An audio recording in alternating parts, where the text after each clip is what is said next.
Hot for TV. Welcome back to Doctor Who Too Hot for TV, a festive advent calendar edition. Today, I am joined by none other than Joe Ford. Joe, Merry Christmas. Snow is falling all around you. Reading annuals all the time. That was beautiful. Who the fuck are these people in this story? It ain't the Dr. Jamie and Victoria.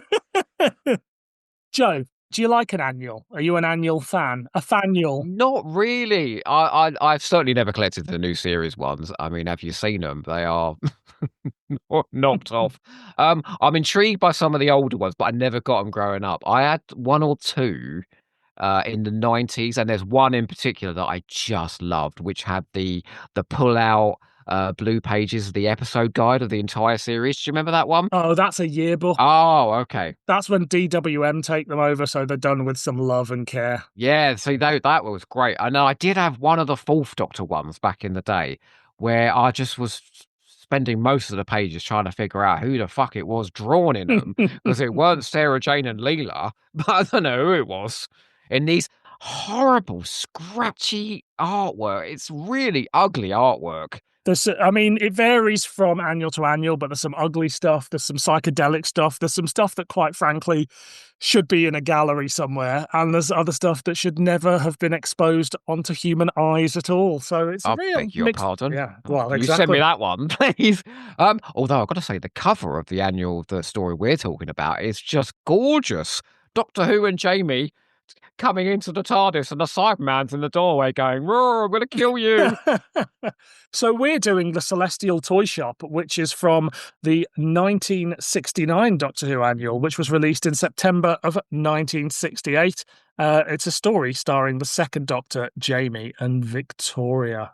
It's very odd, you know. It's very odd because you and me, we've just done those fabulous Quark strips, haven't we? Featuring supposedly the second Doctor and Jamie. And it's sort of playing in the same field, don't you think? Yeah. Sort of like the sort of naivety, but you know, we'll throw any old big idea at the kiddywinks and hopefully they'll be entertained. Yeah, it's very much Doctor Who by name. But pray tell, Joe, what is this story all about? I don't have a fucking clue, and I only read it today. I mean, I think it's going for a sort of psychedelia. Dr. Jamie and Victoria, they land in this toy room that's full of huge toys, a massive Jack-in-the-Box, you know, huge dollies. And then Doctor Who, for some reason, abandons his friends, goes inside the dollhouse where there's these sort of sinister China dolls in various domestic arrangements. And then he finds himself, it's a bit like Castrovalva, you know, recursion. He keeps going through doors and he's in another dollhouse, and then he's in another dollhouse, and then he's at a point of existential crisis after about 2 pages of like, I'm never going to see my companions again. I'm going to be stuck in this loop of infinity forever. And then he just sort of walks out of a door at the end and they're there and he goes, well, let's go, everyone. I don't know what that was all about. And none of us are left any the wiser. I mean, he says at one point, the first house in that enigmatic toy shop had been the focus point or hinge of an infinite pivot about which turned the multi-dimensions of the entire infinite cosmos. He must get back there before he died. In the intra-dimensional flux, there was no place for flesh and blood men. Sinister stuff. I mean, that's a great idea, right? Who wrote this? Whoever wrote this, nobody knows. Should have been script editing Doctor Who in season 5. We wouldn't have been in all those boring bases with those intransigent base commanders.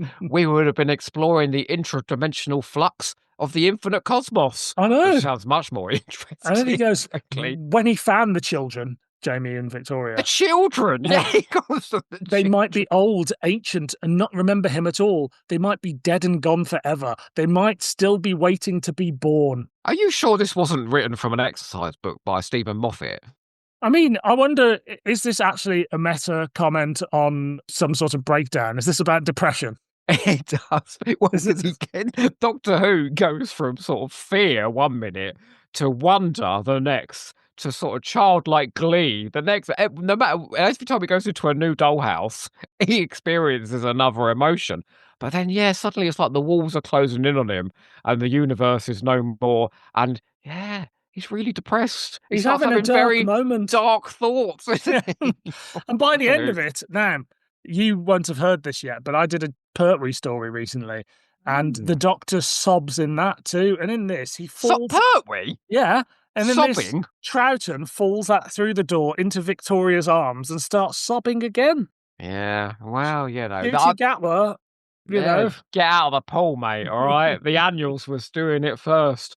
I mean, I did think we were on for a good time here when they first stepped out of the TARDIS and Jamie said, "Doctor, you've landed us in some queer places, but this is the daddy of them all." I was like, "It's wherever they are. It sounds like exactly where I want to be." Bristol Bear Bar.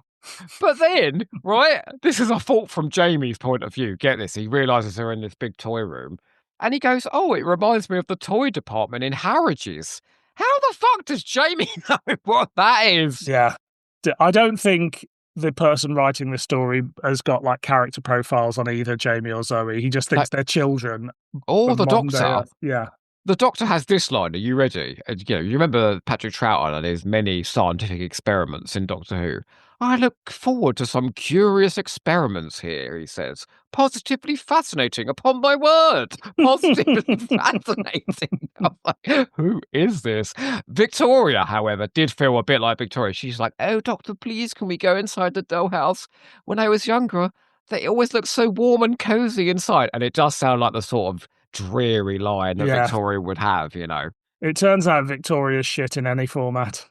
Don't you think it's perfect for these three, though, now, if they have been characterised right? Because this is sort of the three kids in the TARDIS, the second Yeah. Doctor, James. So the thought of them exploring this great toy room is actually a fun idea. It's just where it goes. Like, on page 3, I was like, what is Yeah. going on now? If anybody was going in expecting a sequel to the kids' favourite, The Celestial Toymaker, you don't find that here. It's called The Celestial Toyshop, but I don't think it's got anything to do with it at all. I'm going to suggest as well that whoever did write this, I'm presuming they're long dead now, but if you are still alive and by perchance you're listening to this Christmas special of Too Hot for TV, yeah, don't write prose like this ever again. You ready?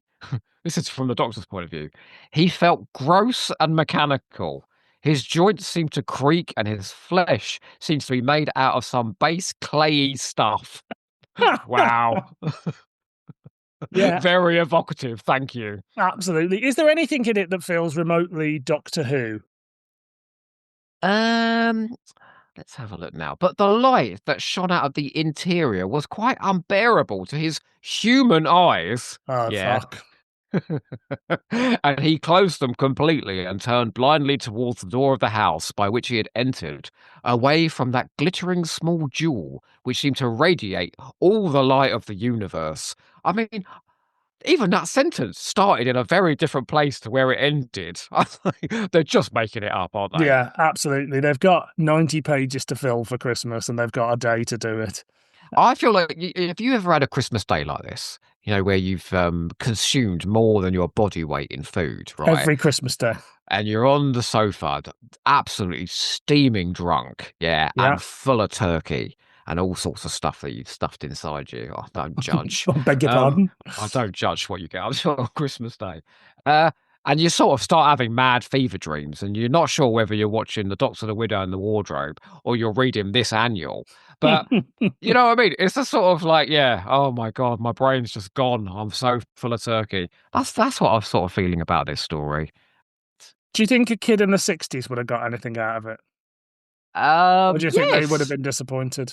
No, I think so. I think if they're all sort of this crazy, because it's got great pictures. Like I was Yeah. moaning about the annuals. It's full colour pictures of this one bit of a big Jack in the Box and Jamie going, "Oh," and a huge sort of snake from a Snake and Ladders set. And there's wonderful pictures like that. The Doctor inside the dollhouse and things like that. Although clearly the reference material for those pictures was the Celestial Toymaker, because the soldier that's there is clearly old Rug from the Celestial Toymaker, and the doll is clearly one of the dancing dolls from that. It's fun though. I don't know. I was expecting something as insubstantial as, what was it called, the Wasps of Doom, or some of those comics that we read. Yeah, for me, I've done a few of these annual stories now, and this is actually the best one because it doesn't really know where it's going, but it does try to do something. And there is a weird sense of wonder and then dread as you go through it. Like it actually emotes something which a lot of these stories only emote me laughing hysterically at how terrible they are. But then the last paragraph, which had a really odd last word, I didn't write it down. Something about Eden. Eden will have to wait for another day or Oh something like yes. that. But the last paragraph is Doctor Who's regret at never figuring out what that was all about and where he was and that, because he likes to sort of document all of the universe. Well, it says the doctor slept for hours and not a dream disturbed him. The strange and utterly unearthly place where the dimensions had overlapped at last ceased to trouble him, but it left behind a tiny, nebulous regret that he could never afterwards understand. Eden is lost every moment of our lives. That's almost poetic. I mean, it's a bit more than the comic strips. Jamie, run, giant wasps! You know, Martha the Mechanical Maid's taking over the world. My God. I did actually write. It feels like the natural middle point between the Celestial Toymaker, because it's doing something with the imagery from that, the doll's house, the giant doll's house, things like that, and the Mind Robber, because it's got the weirdness and the sort of unpredictability of the narrative of the Mind Robber. So it does feel like this weird sort of middle point Yeah. in these quirky adventures. I know I'm probably giving this more worth than it deserves, but I don't know. I didn't hate it. Yeah, it's a lot more substantial than the annual stories I've done so far, so I was quite surprised by it. My God, maybe you're gonna find some absolute gems in your Wow. run through. Let's see what happens. That there's 24 stories I've got to go through, and Oh God Almighty! You have some interesting ideas in there, I'm sure, at oh least. yeah, absolutely. And there's a couple that have had some great double entendres as well. So Oh, okay. That's just Doctor Who in general. No, I'm pleased we did it though. I'm pleased. I mean, me too. unlike the last thing we did, where I suggested that I was going to seek out the entire range of what we talked about, I can't imagine I'm going to go on a mad sprawl looking for annuals. But there are a huge amount of Doctor Who annuals in Snooper's Paradise in Brighton, just down the road from me, Ooh. and I may pick up one or two next time on the strength of this bizarre bit of bullshit. Well, excellent. Any final thoughts on what we'd probably call an average meander on a normal episode? I mean, there's nothing average about recursive dollhouses, you know, and the infinite cosmos and Jamie Well, and Victoria being dead. There's nothing average about that. exactly. This was the most competent and interesting of the ones I have covered to date. Is that your baseline? It's a banger if it's competent. Yeah. It isn't the confines of the world of world distributors Doctor Who annuals. Well, there we go. Well, I wish you every success and joy on this festive special. And Merry Christmas to you all at home. Excellent. Ho, ho, ho. Doctor Who. Too hot for TV. Incidentally, a happy Christmas to all of you at home.